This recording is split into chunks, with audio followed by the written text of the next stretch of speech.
출발되고 있는 수요일 2부 최고운전 프로젝트 시간입니다. 오늘은 대구교통방송 신건 기자와 함께 할 텐데요. 교통사고 다발지 합동점검 현장을 직접 다녀왔다고 해요. 자, 바로 만나보시죠. 신건 기자, 어서 오십시오. 안녕하세요. 반갑습니다. 네, 조금 가까이. 네. 아주 특별한 점검 현장을 다녀오신 거군요. 네, 이 교통사고가 발생하면 단순히 사고 현장을 두는 게 아니라 이 사고가 왜 일어났는지 조사하는 과정을 거치거든요. 그런데 이 한 번 사고가 난 게 아니라 여러 번 사고가 발생한 곳이면 아무래도 뭐 개인이 운전하다 사고가 났다기보단 도로나 신호체계, 안전시설물에 부족한 점이 있을 수 있잖아요. 그렇죠. 네, 그럴 경우엔 여러 기관과 함께 현장 점검을 하게 되는데 바로 그 논의가 있었던 현장을 다녀왔습니다. 구체적으로 어느 지역, 어느 구간이었습니까? 네, 오늘 소개할 현장은 어린이 보호구역 다발 지역 북구 도남초등학교 앞 도로입니다. 이곳은 지난 2024년에 두 건의 교통사고가 발생해 어린이 2명이 다쳤는데요. 이 어떤 사고가 있었는지 한국도로교통공단 대구지부 김정준 과장에게 들어보겠습니다. 어린이 교통사고 다발지로 선정된 도남초등학교는 24년도에 총 2건의 사고가 났습니다. 4월, 5월에 2건이 났고 첫 번째 사고는 횡단보도 횡단하는 어린이를 1차로에 아반떼 차량이 충돌한 사고입니다. 그리고 두 번째 사고는 1차로 이륜차가 횡단보도 상에 건너고 있는 어린이 보행자를 전면부로 추돌한 사고가 발생하였습니다. 야, 저 아이들 교통사고 얘기만 들어도 참 안타까운데 직접 본 현장 어떤가요? 네, 이 제가 사고 현장을 가봤는데 이 아파트 단지 바로 앞에 4차로 도로가 있거든요. 왕복 4차로 도로인데 네네네. 이곳이 어린이 보호구역으로 지정이 돼 있어요. 그런데 차량들이 이제 서행을 한다고는 하지만 그래도 이 시속 30km잖아요. 이거를 지키는 차량은 찾아보기가 쉽지 않았습니다. 어허. 네. 그리고 이곳이 이륜차와 대형 화물차 통행이 많았는데요. 이 이야기를 들어보니까 예전에는 통행량이 그렇게 많지는 않았던 도로라고 해요. 네. 그런데 이 도남지구에 대규모 아파트 단지가 조성이 되면서 이 다른 도로로 갈 수 있는 연결 도로도 같이 이제 또 뚫렸다고 하더라고요. 그런 역할을 또 하게 예, 됐구나. 그래가지고 뭐 이륜차 이 배달이나 또 대형 화물차들이 이 연결 도로로 가기 위해서 이제 가는 경우가 많아서 통행량이 늘어났다고 합니다. 예전보다 늘어났다. 네. 통행량이. 현장에서는 어떤 얘기들이 오갔습니까? 네, 이번 현장 점검에는 한국도로교통공단과 행정안전부, 대구경찰청, 북부경찰서, 북구청 등 다양한 기관들이 모여서 머리를 맞대고 문제점 분석과 대책 마련을 논의했는데요. 네. 이 직접 한번 들어보겠습니다. 첫 번째 사고나 두 번째 사고나 어린이 보행자 입장에서 볼 때는 노란색 횡단보도가 있는데 내가 어느 시점에 횡단을 해야 돼. 그러니까 횡단 시도할 때 시설물로 준 사인이 없어요. 어린이 보행자 입장에서 볼 때는 진짜 횡단 시도가 어느 시점에서 횡단해야 돼. 여기서 문제가 있는 거 같고 단위 시간당 통행량도 뭐 600대 이상 넘을 것 같고 네. 그 정도의 편도시차로 도로 구간이면 이 정도면 인프라는 되게 잘 돼 있어요. 단지 신호 운영 할 거야 말 거야 이 결정에 대해서만 남은 것 같아요. 근데 진짜 신호 운영을 했을 때 예. 이 아파트의 경우는 좌회전 되기 한대 하면 우회전 못합니다. 아파트에 불만이 있을 수도 있어요, 충분히.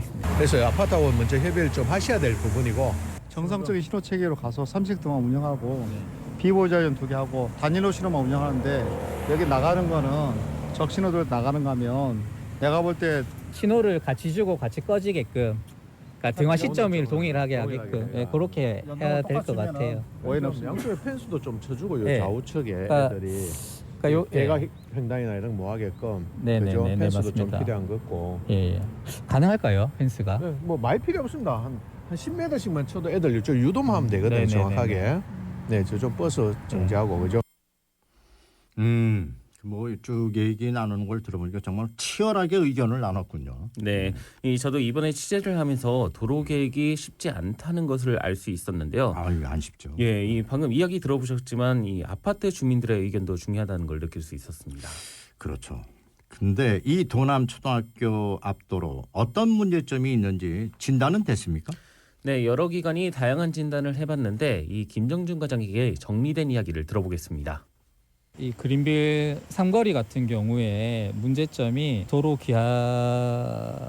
기하적인 부분에서는 크게 문제는 없는데 도시가 지금 단계에 이르기 이전에 전멸로 안전하게 운영이 됐었는데 현재 상황에서는 도남지구 개발로 인해서 교통량이 많이 늘어났습니다. 현재 이 지점이 신호 운영은 하지 않고 전면 운영되고 있어서 보행자라든지 차량들이 서로 이렇게 양보하고 안전을 지키면서 가야 되는데 그렇지 못해서 난 사고고 지금 시점에서 신호 운영에 대해서 한번 검토할 필요성이 있는 것으로 보입니다. 그리고 특히나 또 어린이 보호구역 내이기 때문에 그에 준하는 정지 의무 강화 그리고 뭐 속도 저감 시설물 이런 게 필요하다고 판단됩니다. 도로에는 큰 문제는 없지만은 이 교통량이 앞서서도 잠시 얘기했지만 이제 교통량이 늘어났기 때문에 네. 그만큼 사고 위험도 높아졌다 이 얘기군요. 예, 맞습니다. 이 도로를 달릴 때 여러 가지 여건이 고려돼야 하겠지만 이 가장 중요한 것은 운전자의 인식이거든요. 네. 이 앞서 설명드린 사고들을 보면 이 일시 정지를 했다면 피할 수 있던 사고였어요. 이 많은 분들이 알고 있으면서도 잘 지키지 않는 것이 이 신호기 없는 어린이 보호구역 내 횡단보도 앞 일시정지 규정인데요. 이 올해 초에 안전생활실천연합과 삼성화재 교통안전문화연구소가 서울과 경기, 인천 등 12개 지점에서 차량 1,083대를 현장 조사한 결과 네. 93.5% 그러니까 10대 중 9대가 일시정지를 하지 않고 그대로 횡단보도를 지나갔다고 합니다. 이 횡단보도 앞 일시정지는 안전을 위해서 그리고 운전자를 위해서도 이게 진짜 꼭 필요하고 잘 지켜야 되는 건데 그게 잘 지켜지지 않았다. 네. 이 구간 그 앞으로 어떻게 하겠다는 그 결론은 나왔습니까? 그러면? 네, 지금 한국도로교통공단에서는 5가지 방안을 검토하고 있다고 하는데요. 네. 김정준 과장에게 어떤 방안이 검토되고 있는지를 들어보겠습니다.